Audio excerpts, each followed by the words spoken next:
I keep the outer circle, and today we're talking everything Thousand Suns. I've decided to call the video Sec Meta because obviously the Sec Met Terminators have become the new meta for a lot of people. And, well, as someone who's been playing Thousand Suns since sometime in the early 90s, I feel there's a bit of a responsibility on my behalf to let people know what's coming, how it actually works, how to avoid the people who are trying to pull the wool over your eyes or who simply don't understand their own army. And we're going to try and delve into this. I do apologise for the length of the video. It's probably going to be a long one because I have a lot of psychic stuff to go through. And the psychic phase, as we all know from previous videos, is fucked. But I will try and make it as painless as possible. To help me through the process, I have my trusty friend alcohol. In fact, I've got much alcohol. The brand's a bit shit, but they were free, and free beer is always the best tasting beer. So, some of the resources I've actually got on hand for this, I literally have all the psychic cards that are relevant. I also have the Crusade Army list. I've actually gone ahead and printed it out in paper form, because it is way easier to reference and flip back and forth than a weighty black book tome.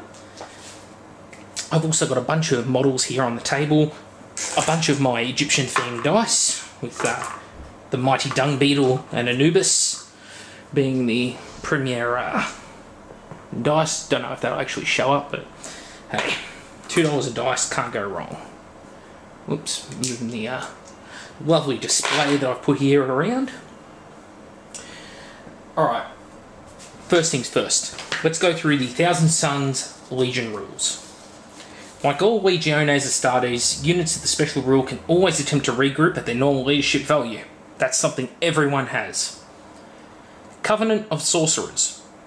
During the army list creation for a Thousand Suns detachment, you must determine your warlord first. Any warlord chosen for the army must be an independent character who has a psychic mastery level of at least 1 and the highest available leadership value in the force. Note, this means certain rights of war will be unavailable to a Thousand Suns force. The second rule is Prospering Law. Psychers within the Thousand Suns have access to all of the psychic disciplines found in the Warhammer 40,000 rulebook except for Malefic Demonology. That means you can't go using chaos spells, you can't go using demon spells, you can't go using anything except the ones that come in the basic rulebook. That's the ones that are on the little flip chart that comes with the Psychic Powers box for 7th edition. Not 6th edition, that's a cat thing. Now, any HQ independent character unit who is not already a Psyker can purchase a mastery level of 1 for 20 points and may exchange a power weapon which they have already been equipped with for a force weapon. That means you can take a stock Centurion at 50 points, and for 20 more points make him a level 1 sorcerer. However, if you want to give him the force weapon, you can't just pay 5 points, you have to pay, I believe it's 15 points, 10 or 15 points first to buy him a power weapon, which you may then upgrade to a force weapon. And your choices are Force Staff or Maul, Force Axe, and Force Sword. That's it, no spears. Which sucks, because I really like spears. Anyway, what does that mean for this force? Well, it means that Praevian, Primus Medicae, Delegatus, Herald even, can all be Psychers. Now, an important thing to note here is that it's an independent character who is not already a Psyker. That means a Librarian doesn't count. Alright, can't take an extra level, doesn't become a Mastery 3 or anything like that. Librarian is stuck at the 2 levels he comes with. It also means that because it's an independent character, no, you cannot give a fucking Damocles Command Rhino the ability to cast spells. I saw someone mention doing that. No. Right? I'm going to leave Ahriman there, because Ahriman will come up again later. Even though I don't play him as Ahriman, he's just a sorcerer. Also have a Huck, the commander for my army, on the tabletop. Yes, he's blue. That's because he's based on a post-rubric, slightly mutated guy. A lot of fluff behind him. I just thought I'd put him in there for the lols. Anyway, that's it. That's all Thousand Suns get, right? Wrong. See, we actually have a second page here.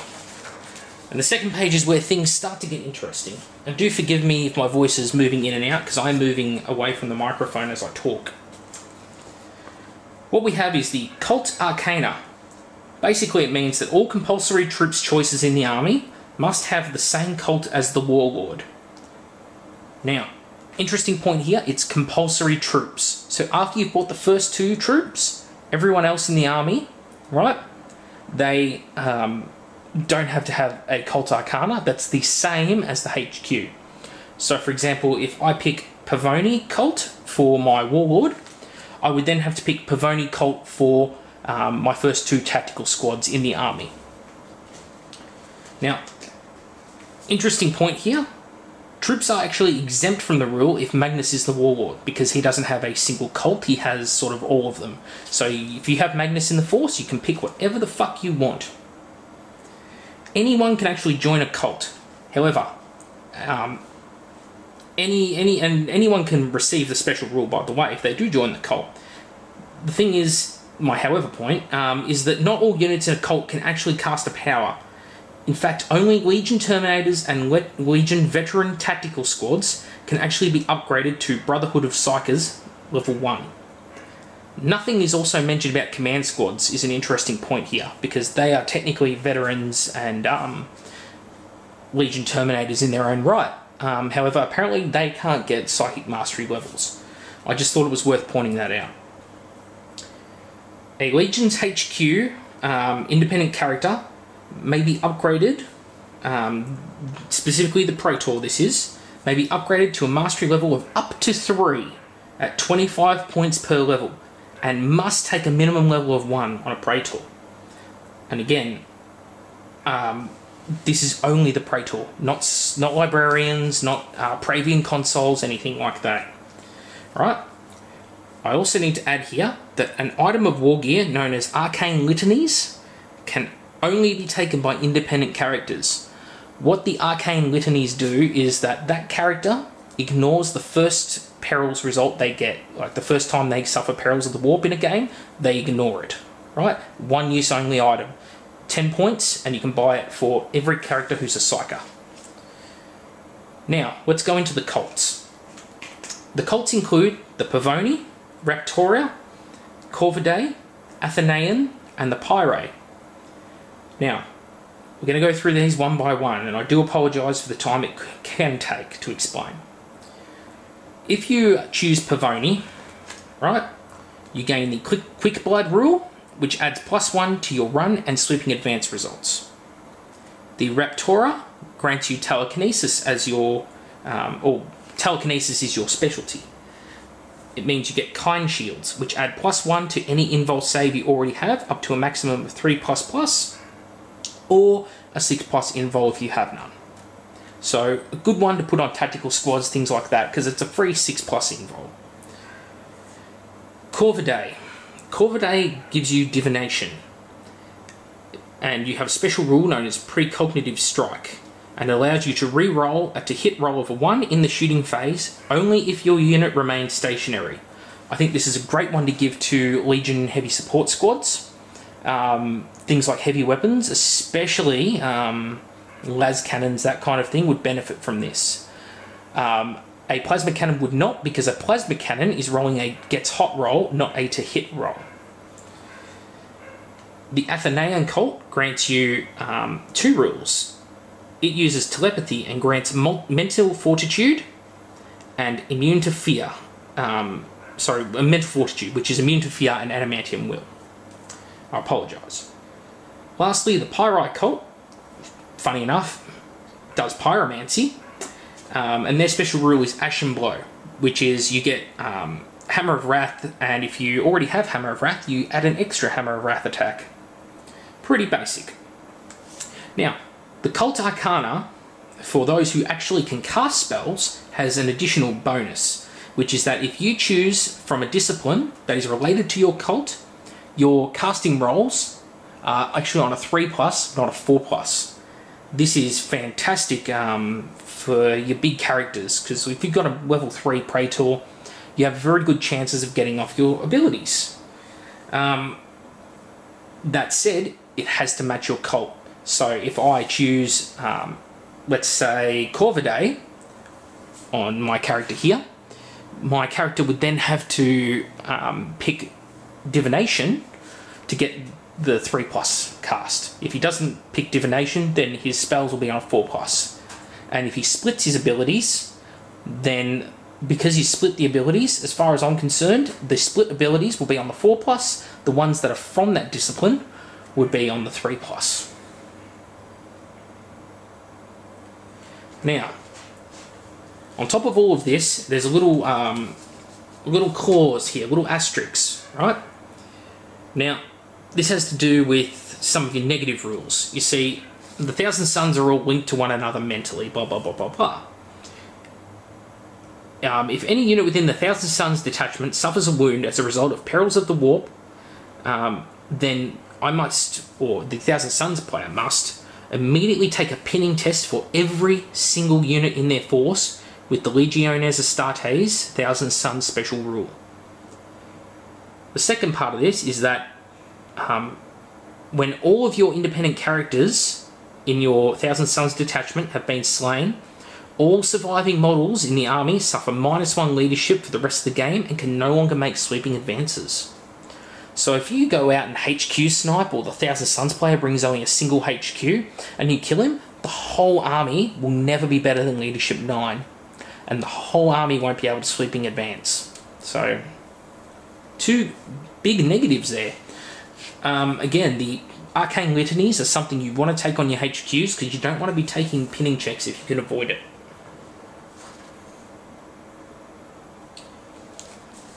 Now, moving on. Thousand Suns have Legion-specific war gear.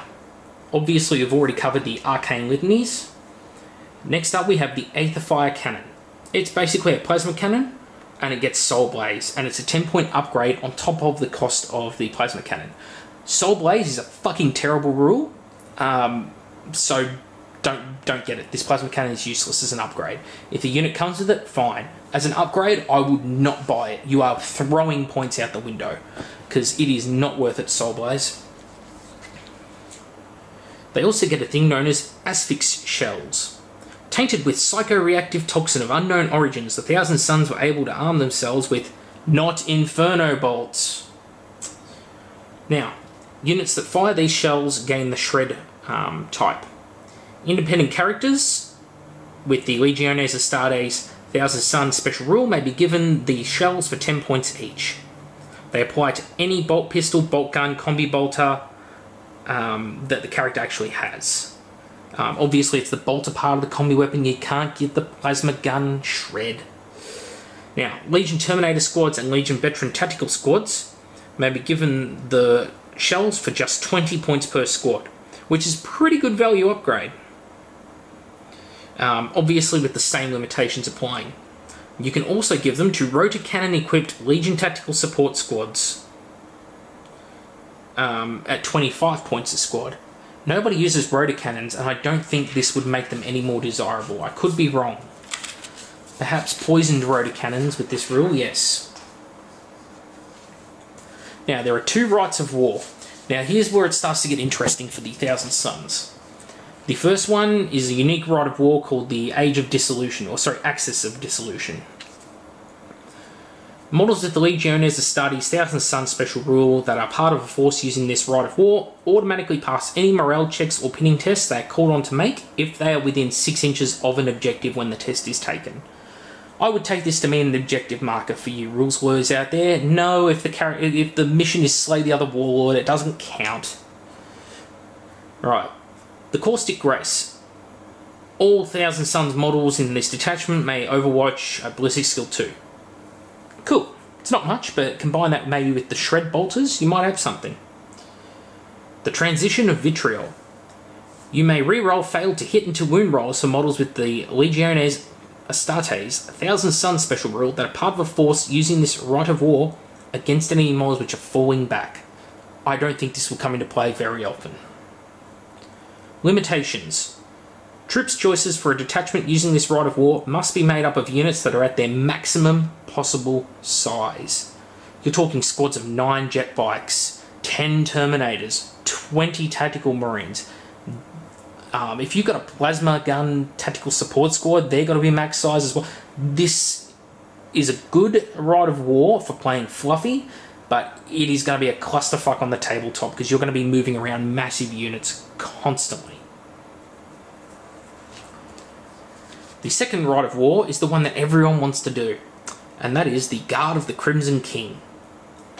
First rule is Astra Warfare. When generating warp charge at the start of any psychic phase, the controlling player of the detachment using this Rite of War may roll an additional d6 and select the highest of the 2 results. I'll tell you, as someone who uses wizards all the time, you do not want to roll high on that table. You want to roll as low as you fucking possibly can, because the more dice you roll, the more dispel dice the other guy gets. And they will save up all of those dispel dice just to throw them at that one spell they do not want you to get off. I fucking guarantee it. Wreathed in Lightning. They rend the veil. Any Terminator armor equipped units in the detachment, along with any independent characters and the Primarch Magnus the Red, may deploy using Deep Strike via teleport, so long as they do not have dedicated transports.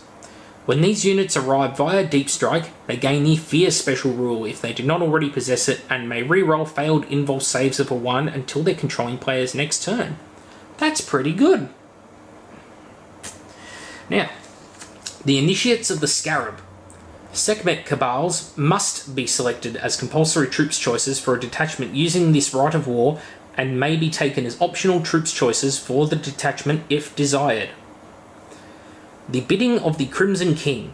The Primarch Magnus the Red may be selected as a compulsory HQ for a detachment using this Rite of War, and does not count as a Lord of War if he is used in this way. Limitations of it are: the detachments using this Rite of War must choose as their warlord either Magnus the Red, Arzek Ahriman, or 1000 Suns Praetor with a psychic mastery level of at least 3. I just decided to quickly throw the Sekhmet on there, so do please forgive the hard cut. Now, detachments using this Rite of War may not have more units with the vehicle type of any kind than they have units with the Legiones Astartes 1000 Suns special rule. Detachments using this Rite of War may not take allied detachments or fortifications of any kind. Now, first among the units that we're going to talk about is actually the Contemptor Dreadnought. Specifically, the Osirion Contemptor Dreadnought. Now, the Osirion is an upgrade to any Contemptor Dreadnought Talon, taken as part of a 1000 Suns detachment. Now, since it is a Talon, I'm assuming that you can upgrade all 3 Contemptors in the Talon.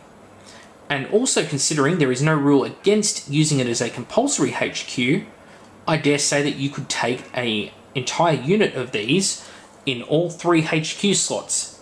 That would give you 9 Contemptor Dreadnoughts that are Mastery 1 Psychers. Mastery 1, of course, being the special thing that they get. However, they only have 4 disciplines that they can pick their powers from: Telekinesis, Telepathy, Pyromancy, and Divination. So, interesting thought there, because that actually leaves out 2 of the disciplines. Now, Osirian Dreadnoughts also have the Adamantium Will special rule, so they'll be fantastic for dispelling other spells. Not that anyone's going to give 1000 Suns much of a problem with that.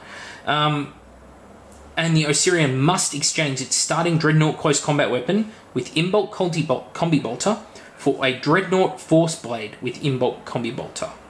And it gets Asphyx Shells for free. However, it doesn't say you can't further get rid of it. So if you want to Mortis arm it, gun arm it, whatever. Nothing to say you can't. Give it a Siege Drill, whatever. Because again, there's no limitation on it. This is a big problem with this Book 7. There is a lot of vagueness. And you have to be clear-cut with these things. Now, we get to the heart and soul of it. These Sekhmet Terminators themselves.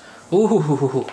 Now, tell me why this squad here are not segment. Well, of course you can't tell me, because this is a fucking recording. These Terminators were lovingly converted out of the kits from the Wrath of Magnus. They've been given 30k combi bolters instead of the Zenchi 40k ones. They've got power fists now, that kind of thing. Why aren't these legal? Well, I'll tell you why. Because these rather cheap Terminators, in comparison to other Legion Terminators, don't have any special weapons or heavy weapons options for their guns. No autocannon, no assault cannon, no cyclone missile launcher, no plasma blast gun, no heavy flamers even. None of that. They are restricted to bolt guns and combi bolt guns. Even in melee, they can't take twin lightning claws and they can't take thunderhammers, which are two of my favourite things. I run these as Legion Terminators normally, and I put the thunderhammers on them because I love thunderhammers. I think a couple spread out through a squad are fantastic, generally on special characters, but thunderhammers are a fantastic thing for dropping the initiative down on units so that you're fighting simultaneous. So even if your Terminators die, you still get that last swing in before they go. Now, all of their combi bolters do come with asphyx shells, so remember that. Unlike other Legion Terminators though, I feel inclined to point out, as a lot of people said, oh, they're so overpowered, Macca, you know, you just don't care because they're your Legion. Well, no, they're Weapon Skill 4, Ballistic Skill 4, Strength Toughness 4. Other Legion Terminators are Strength 5, or they're Weapon Skill 5, or they have lots of attacks, they have lots of special rules, they might have Rage, things like that, like the World Eaters Terminators that Red Butchers do. They might have awesome war gear options, they might have unique war gear options. These guys do not have any of that. They are Legion Terminators with Brotherhood of Psychers level 2 instead of level 1. And they're stubborn, which is good. Only Leadership 9, but stubborn is good. And they obviously have the force weapons if you choose to keep them, which I think most people would not, as a general rule. So these are the things to keep in mind. Yes, they're only 35 points each, but a Fire Drake is, which is more, is at least a better fighter than these guys. And these guys are also only 2 attacks each, so. Now, where I'd like to get into some of the conundrums here is, let's say you're running the previously mentioned Rite of War. You're running the Guard of the Crimson King. Well, these guys, if they were Sekhmet, which we've discussed they're not, would have to be compulsory troops choices. Now let's say I include Arzik Ahriman in the Force. Okay, what happens now? Well, since he's a Diviner, and he's going to have Cult Arcana Corvidae, these guys must now have Cult Arcana Corvidae. Now, as we discussed previously, the Cult Arcana Corvidae is the one that gives you the rerolls of a 1 on the to hit roll if you haven't moved. Well, these are Terminators with combi bolters. 1, they're relentless, and 2, they have combi bolters. They get to reroll a hit anyway.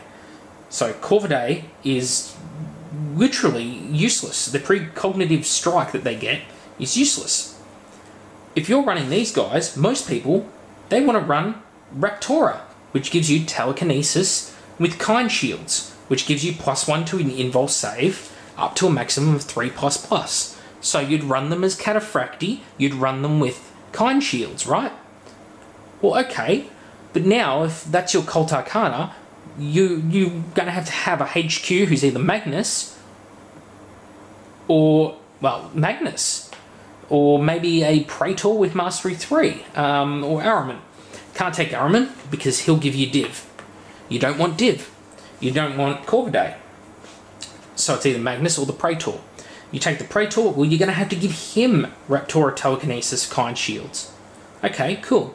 But now if you want to use the cult ability of rolling spells on a 3+, well, that's no good to you, because nobody wants to use telekinesis. They want to use Pyromancy and they want to use telepathy. So it's essentially a waste of your time. you need to choose very wisely when you build this army, or else it's going to bite you on the dick. Yes, you can make them 3++ Terminators. Yes, you can give them rerolls of armor saves of A1. End of the day, it's probably not going to help you out that much. Moving swiftly along. We finished with the Sekhmet Terminator, so we're going to talk about the next unit after I've put all this aside.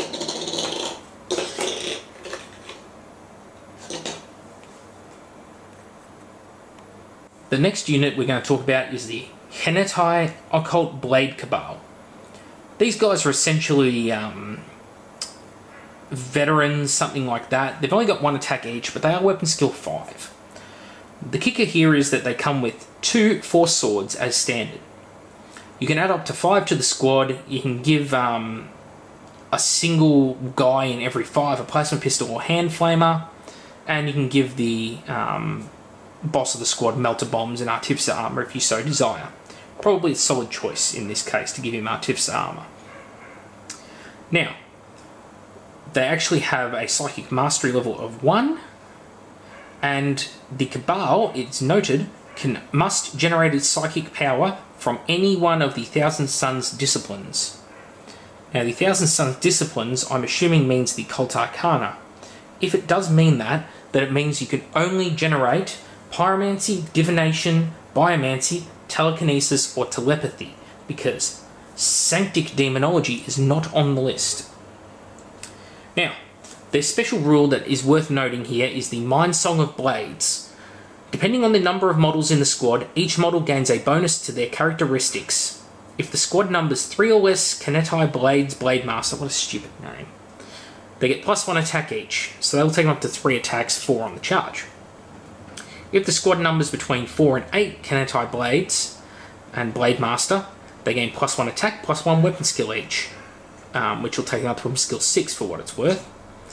If the squad numbers 9 to 10, they gain +2 attacks, so potentially on the charge, 5 force weapon attacks each per... It's pretty fucking brutal, right? Now,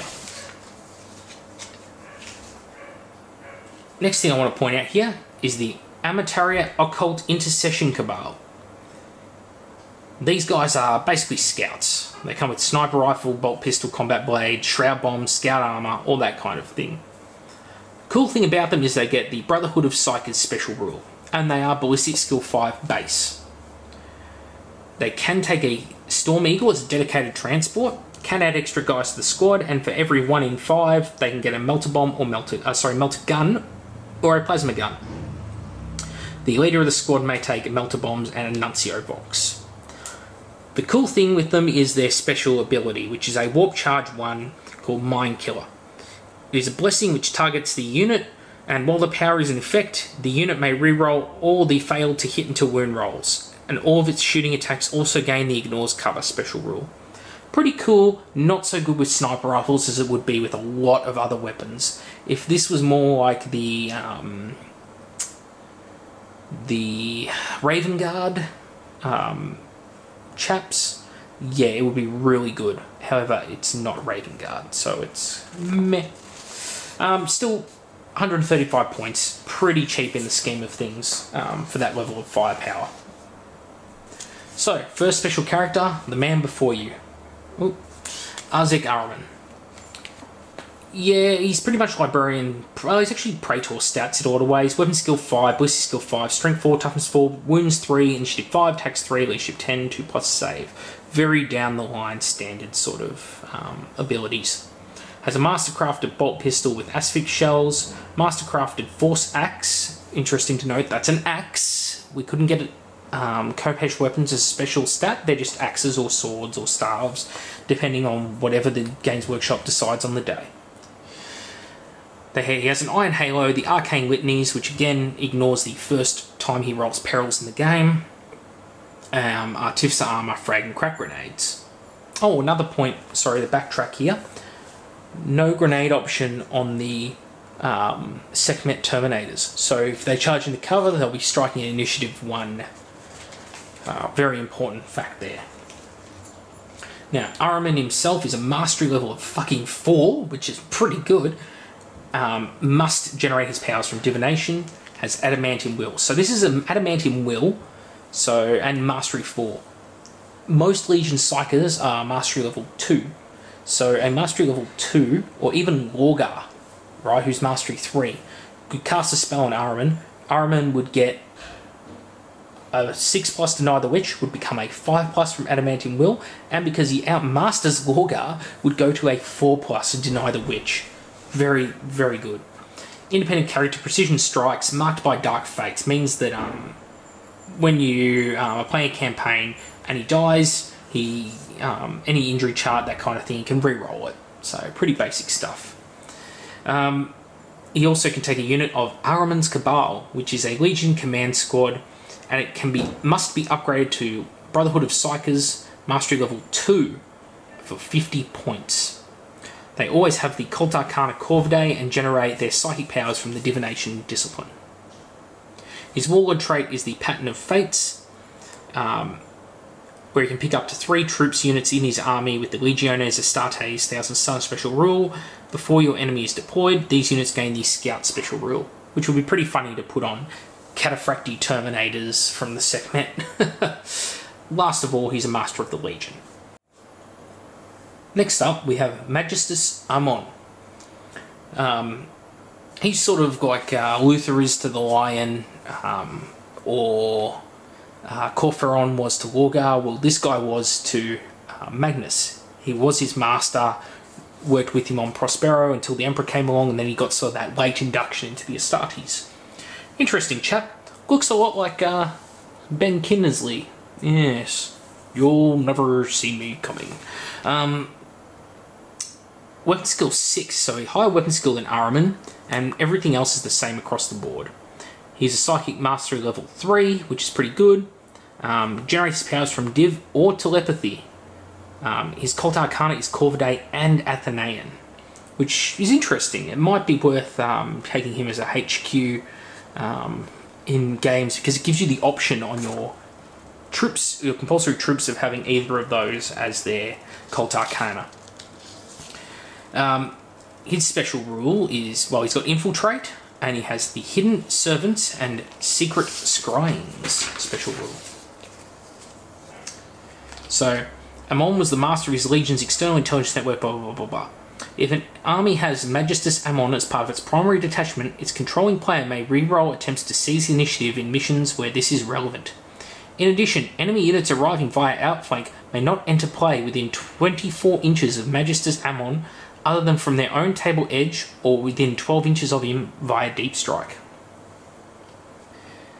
His Warlord trait is the Hidden Paths, and basically being one of those unique Warlord traits, it's just, if your army's Warlord, he may select a single non-super heavy or non-flyer unit in your army. This unit must now enter play from reserve using the Outflank special rule on a turn you specify.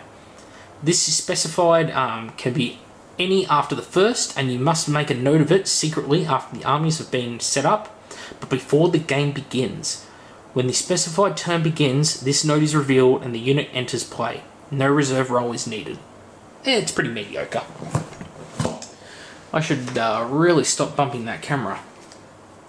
His armour is the Armour of Shades, provides a 2+ save and grants a 4+ cover save if Amon is in the open, or adds +2 to any other cover save he may be eligible to claim, up to a maximum of 2+. If Amon joins another unit, they gain a 6+ cover save if in the open, or gain an additional +1 bonus to any cover they are eligible to claim. So very good in the Legion Recon squad, because you'll take them down to that constant 2+ cover save if possible.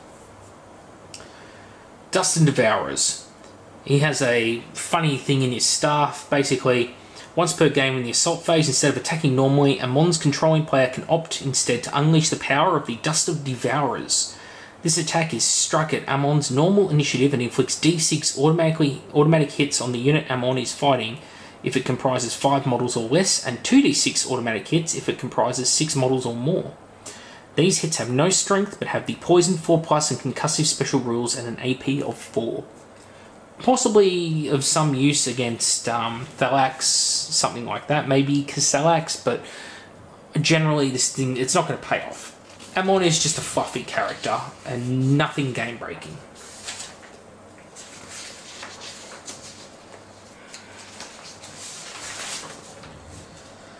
Next up, we're going to talk about the Castellax Archaea Battle Automata Maniple. So, here is 3 completely different looking Castellax. These are painted up as Forge World Tsar Arcurian, which was the Thousand Suns allied Forge World, and is in their colours. The actual Archaea Battle Automata are very, very Egyptian. They're the Egyptian dialed up to 11 on a Castellax, and I really like them, to be honest. They have this really cool single eye thing going on as well, this Cyclops thing, it's fantastic. They're basically just a Castellax, stat-wise. Nothing interesting there. However, they do have a Psi Control Matrix, which is an interesting thing. They all have It Will Not Die. They all have Rage, which a normal Castellax does anyway. And they are Fearless stock.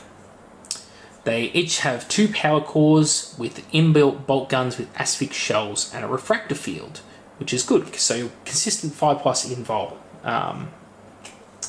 Unlike the reactor that the standard Castellax will get.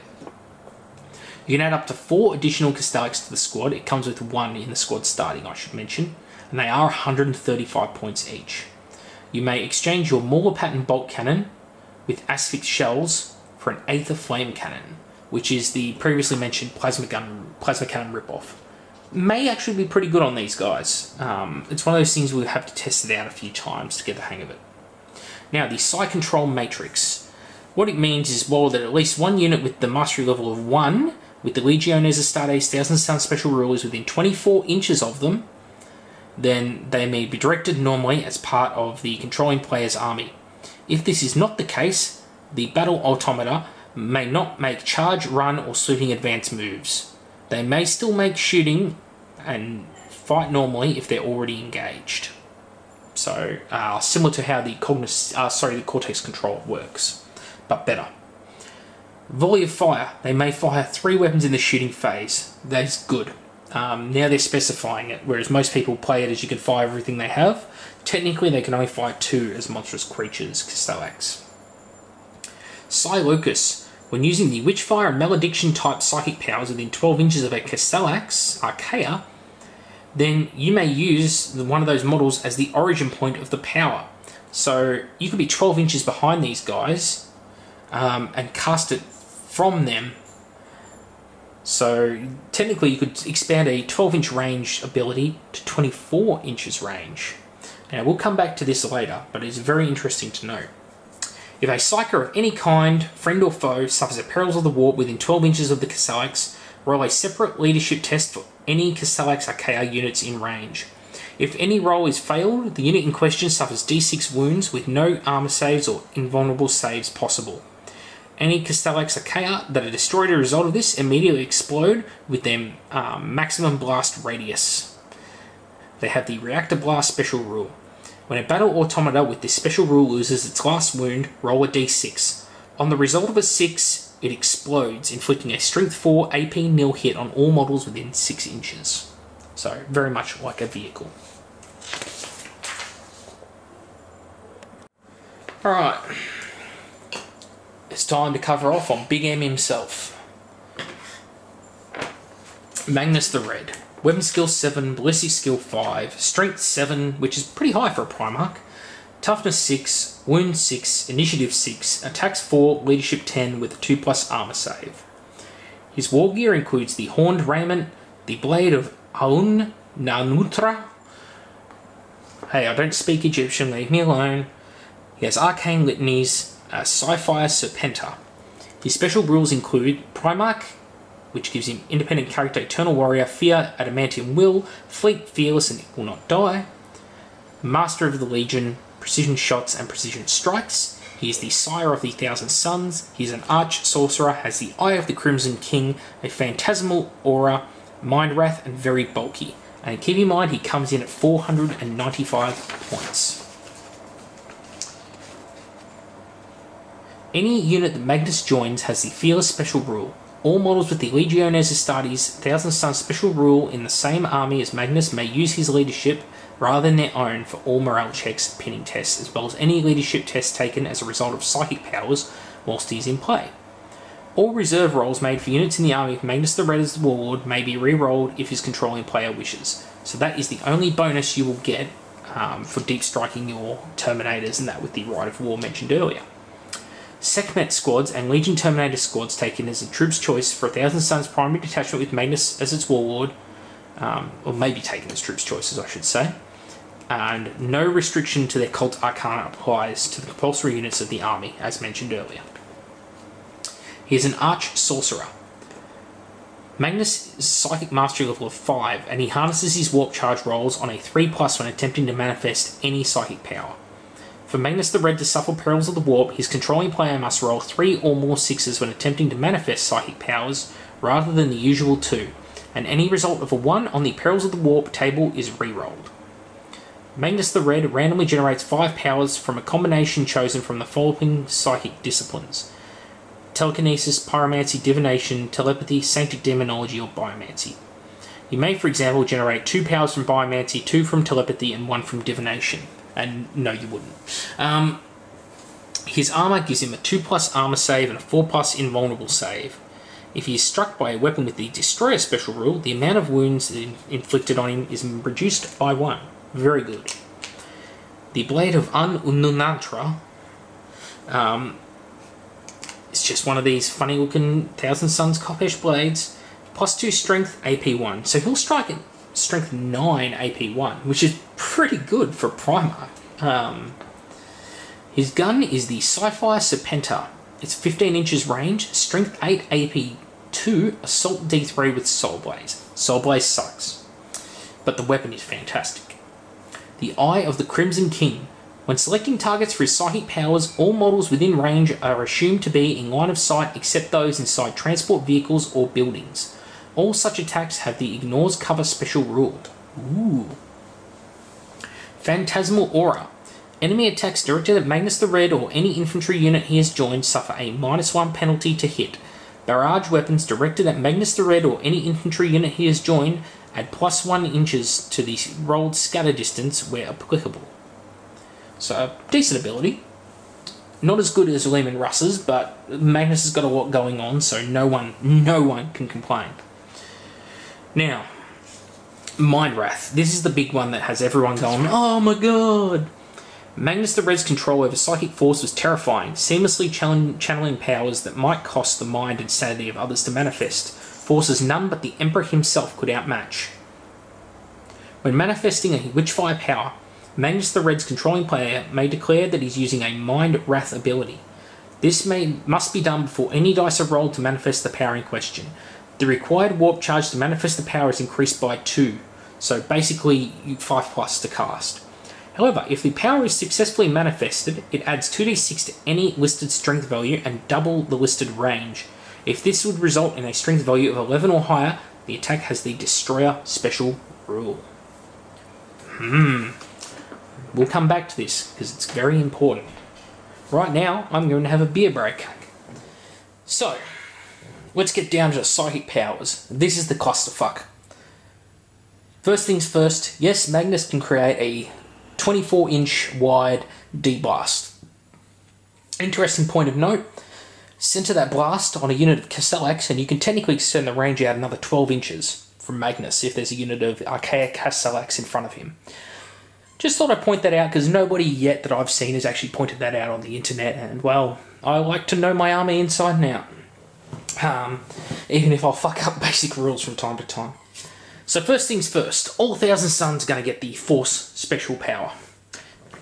For all their Force weapons, right? Automatically, any Psychic gets it. Force is not a part of the Cult Arcana, so technically to get a Force weapon powered up, no one's going to do it better on a 4+ except for Magnus. And Magnus's blade, I do believe, is not actually a Force weapon. But I will double check that.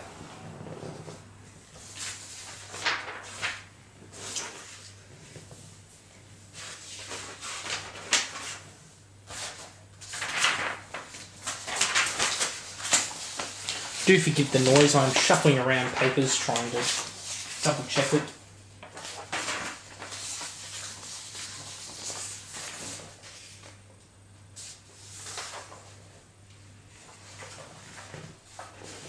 No, it is a force weapon. My bad. So anyway, 4+ to actually cast the force. Use the force, Luke. So, we have 6 disciplines here. It's going to suck, but we've got to go through them, guys, to some degree. First one to talk about here, I think, is actually going to be Telepathy. Telepathy is a great discipline with some good abilities in there. I think the key ones that people look at are Psychic Shriek, which again is something very powerful once you make it range 36 under Magnus the Red. I would also say that Invisibility is the other key one in there. Now, these two abilities, whilst great, can be difficult to get off, namely Telepathy, because it is only on a 2 successful warp charge.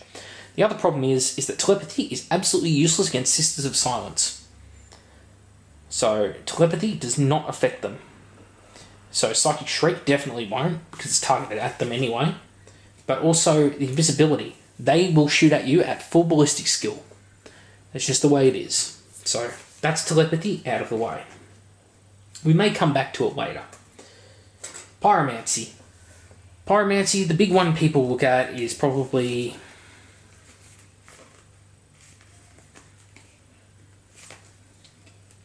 Sunburst.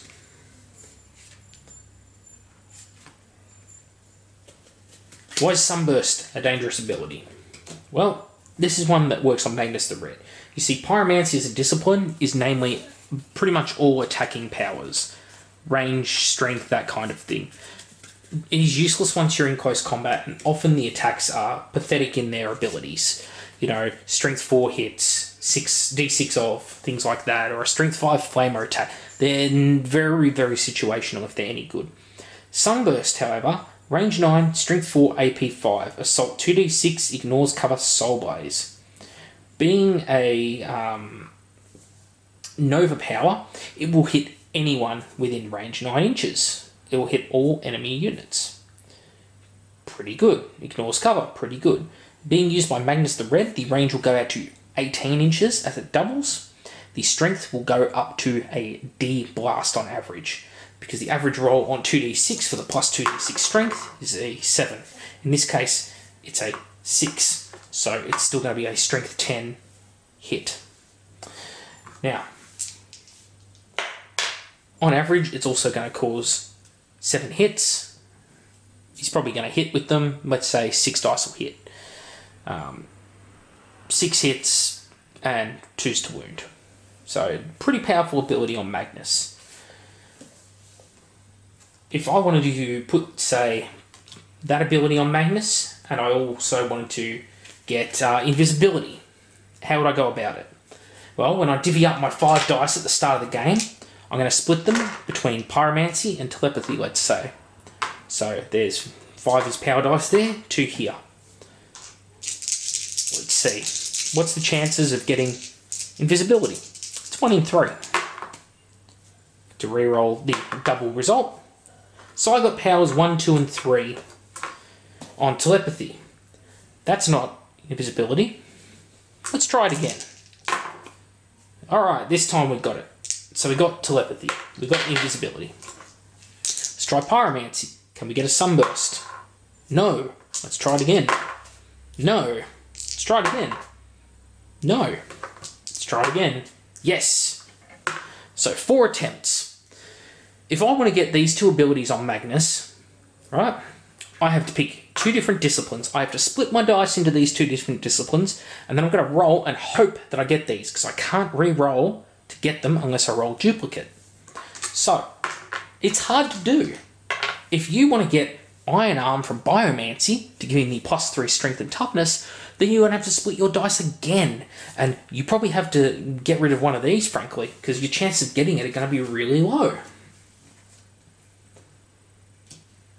So, moving along. Let's go to Divination. Divination's an alright ability set, right? However, very few of these abilities will be used by people. I think they like Misfortune is good, but at Warp Charge 2, it's overcosted. Precognition is a very good power. So if you're going for Div, this is probably one of the ones you want to get. Perfect Timing is good for reserve rolls, things like that. But overall, the discipline is a bit mediocre. It is the downside of using Araman that you are restricted to this discipline, but I tend to use it anyway because I refuse to use Telepathy as a discipline because of Invisibility, and if I do use Telepathy, I will personally remove Invisibility from the deck. So, moving right along. Demonology, Sanctic. There is no Cult Arcana for using Demonology, Sanctic. So all of these abilities on here, right, they'll only go off on a 4+. If I want to use, let's say, Gate of Infinity, right, that's a really good ability. I want to put that on my Kinetai Blade Warriors with the 2 Force Swords and the bazillion attacks with Force Weapons on the charge. They can't take it. Since they can't take Demonology Sanctic, because it's not one of the Thousand Suns cults, as far as I can tell from the wording, which is a bit imprecise, they miss out on that pretty good ability. Demonology Sanctic overall, though, is a pretty mediocre thing. Hammerhand is alright, it's inferior to Iron Arm, and you're just as likely to get Iron Arm, so you may as well just go for Iron Arm. Sanctuary, yeah, it's not very good. +1 to the Invul save is good, but what are you sacrificing to get it? Well, you're going for this discipline. So, and it's not a guaranteed thing. Whereas if you go for Kind Shields, if you go for becoming a telekinetic straight off the bat, it's better for you. So Demonology is pretty much wasted. Yes, there are great abilities. Yes, you could use Magnus to zip around the table with a squad. I would not call it the norm. So let's look into Pyromancy. Smite, powered up by Magnus to become a D attack, would be strong. It'd be long range as well, but it would only be 4 shots. So it's not too dangerous. Yeah, it'll probably kill whatever it's shooting with the 4 shots. Probably fuck its day up, but it's not the worst thing in the world. What you really want to get is Iron Arm. So everyone wants to run their Sekhmet with Iron Arm. Let's do it. Sekhmet. Oh, just drag them on. No cheating. No cheating at all. Right? 2 and a 6. I did not get Iron Arm. I actually got Enfeeble and Hemorrhage, both of which are, they're okay. Let's try again. Ooh, double 6s. The Dung Beetle blesses me. Nope, still not Iron Arm. Still not Iron Arm. Still not Iron Arm. I don't know what a 6s here. There we go. We got Iron Arm. What was that, 5, 6 attempts, something like that? Right? You're not going to get the powers you want. The side phase is so random, you cannot bank on getting an ability. Yes, it is fantastic when you do, but you cannot bank on it. And you want these guys to have their 3++. They're probably going to be Cataphracti Sekhmet, right? If you want to use Biomancy, right, you're going to have to... you're probably going to be a different Cult Arcana, and because of that, you're going to be casting on the 4+, not on the 3+.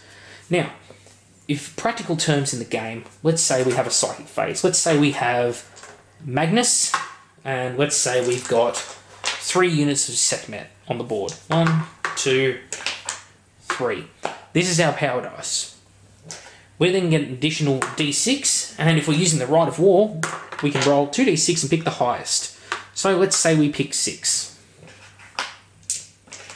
So this is our power dice for the turn. What we want to give... We're going to put Magnus's dice aside, and we're going to try and give the squaddies with Iron Arm. Alright, well, we want to get for all our squads Iron Arm, don't we? Well, no, they're going to probably aim for Magnus, so let's throw a few dice at it. Let's go 3. 3, right, 4+ to get it off. Oh.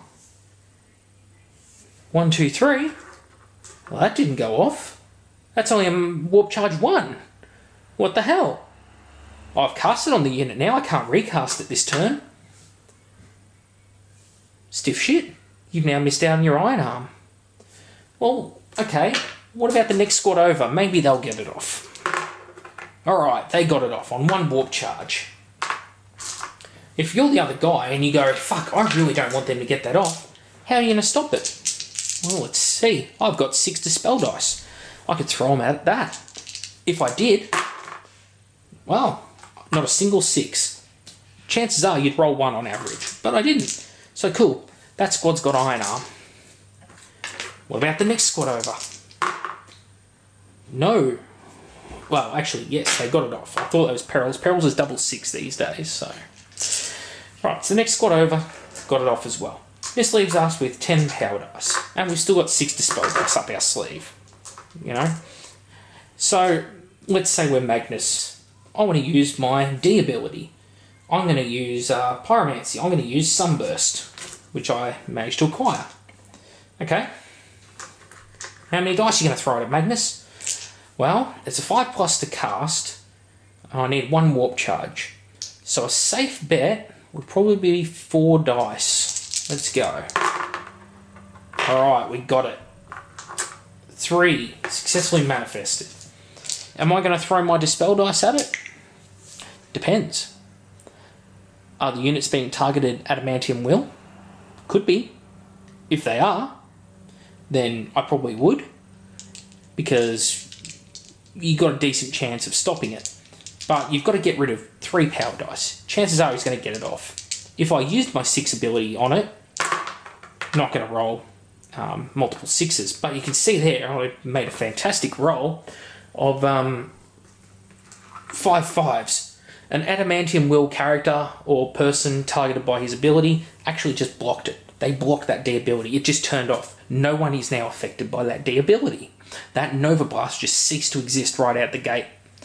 So, pretty good work. Magnus, the Thousand Suns still have this many dice left. Yes, they have 7 dice left at the end of this phase. Right? Yes, you're not going to roll 5 5s on average with an Adamantium Will special character. But it happened. And these things will happen because psychic phases are random. You cannot pin your army's tactics on these abilities. It just doesn't work. So, if you're using these abilities, you know, you're just wasting your time. If you're planning your army entirely around them, which you shouldn't be. You know, you're a legion first, you know, you're psychic second. So what's left with these dice? Well, you know, you'd probably throw a few dice at Iron Arm. Oh, yep, that went off. Oh, yep, no perils, because only perils on 666. Oh, yeah, what else have I got? Oh, whatever. Whatever, cast whatever. Right. Magnus is probably going to get his abilities off. The Terminator's less likely, right? If they do perils, don't forget, everyone else in the army is going to cop pinning check for it. Things like that. The sec meta is a tough thing if they all get the abilities they want. It is highly unlikely that all 3 Sekhmet, as in that example, are going to get Iron Arm.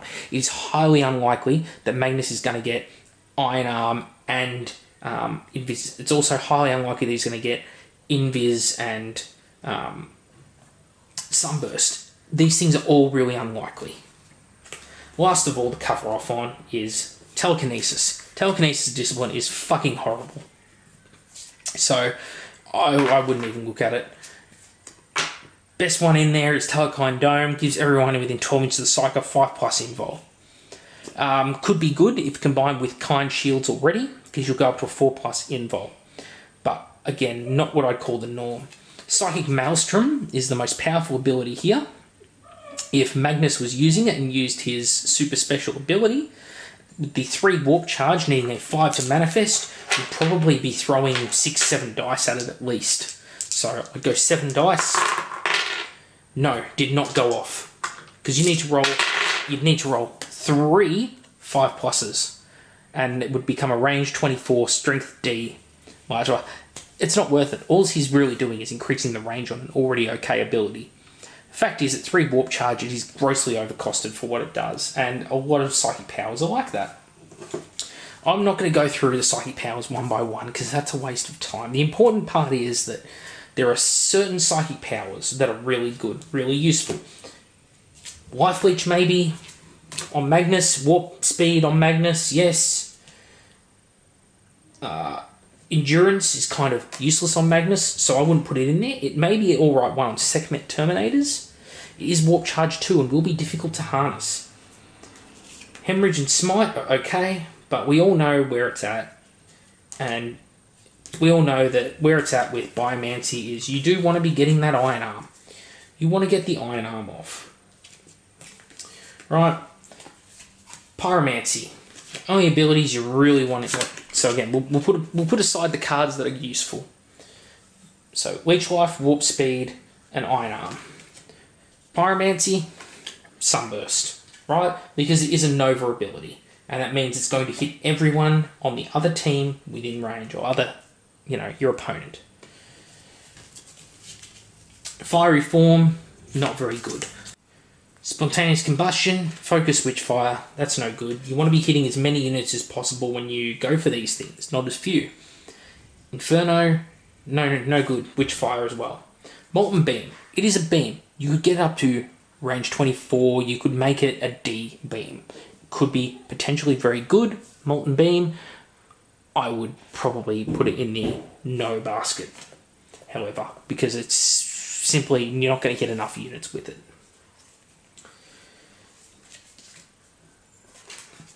Sanctic Demonology.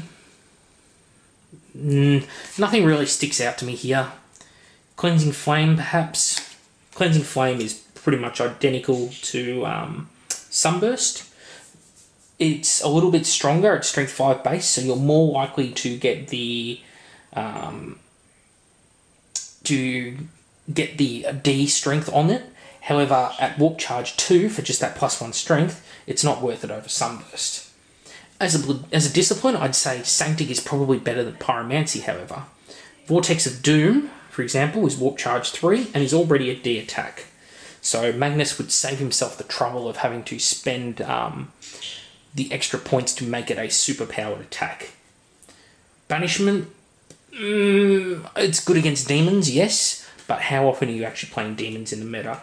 And if you play against demons with Thousand Suns, like say they're allied in with Wordbearers, you're going to shit all over them in the psychic phase anyway. So Gate of Infinity, yeah, it's probably a decent ability there. Hammerhand is a waste next to Iron Arm, so why would you take it? It's not gonna help, right? Sanctuary, yeah, +1 bonus to your invul save, could be pretty good, right? I would probably put Sanctuary on there. Magnus with a 3++. That's just fucking rude. Divination. Prescience is good. Foreboding is mediocre. Forewarning is good, but it's one of those things you don't want to put... Well, it's one of those ones you want to put on like your lesser casters, maybe on Kinetai Blade Squads, that kind of thing, because it gives them an invul. It's not going to do anything for Cataphracti and things like that. Perfect Timing is only good if you've got reserves. Precognition is very good ability. Good on a Brotherhood of Psychers unit. So I'd definitely say that that's up there. Misfortune could come into play. I would not call it something to really put my money on. Scryer's Gaze is also something I would not put my money on either. Revealing objectives and that kind of thing, meh. Telepathy, of course, we want Invisibility. You're guaranteed to get Psychic Shriek. Dominate, I find that people pretty much always pass their leadership checks, so Dominate's useless. Mental Fortitude, you can regroup a falling back unit. Your Legiones Astartes, it's not generally a problem for you. Terrify, the unit you target gets -1 to their leadership and treats all enemy units as having fear. Fear is shit. Marines, even with -1 leadership, generally leadership 8 to 10, you're not going to fail leaderships consistently until your leadership is 6 or less. Shrouding, good with things like Amon. Amon will make Shrouding god tier, so great one for him to take.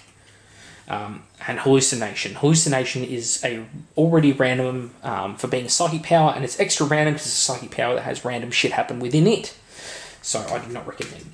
So here you are. These are the spells you want to take if you are into the Thousand Suns. Telepathy has Psychic Shriek and Invisibility. To recap, Divination is Precog and Forewarning and Prescience. Biomancy is Leech Life, Warp Speed, and Iron Arm. Pyromancy is only Sunburst. Demonology Sanctic is Sanctuary, Gate of Infinity, Vortex of Doom, and Cleansing Flame. Overall, actually, surprisingly, Demonology has a lot of useful powers there, but they're mostly aggressive powers. So choose wisely, and I would, again, recommend them on someone like Magnus, or maybe a Mon or a Praetor, someone who has a lot of Warp Charge and a lot of Mastery levels up their sleeve, because you want to get the ability and you want to be able to consistently get the ability off. Yeah, thank you all for watching the video. I know it was a long one. I know that it's probably boring subject matter for a lot of you, but if you're going to be playing Thousand Suns, a lot of it is probably useful information to know, especially about the psychic stuff and how it works and where you want to throw your dispel dice and what your chances are. It's important stuff to know, even if it is a dry subject. Speaking of dry, the beers have been going down a treat. It's an okay brand, nothing great. I do have these lovely tags as well, such as my commitment to the Thousand Suns that actually I won for having the best painted army at an event as by player's choice. They actually engraved me up some custom tags as part of the Oz 30k global scene with all the other dog tags I won from events that grant random abilities to my army. So shout out to Andrew Hollis for those, who runs a lot of the Australian big events like Act of Heresy. Yeah, thanks everyone for watching the video. Any questions at all about Magic, Thousand Suns, things like that, let me know in the comments. Of course, by Magic, I'm referring to this, not Magic the Gathering. So, thanks all for watching, and I'll see you next time.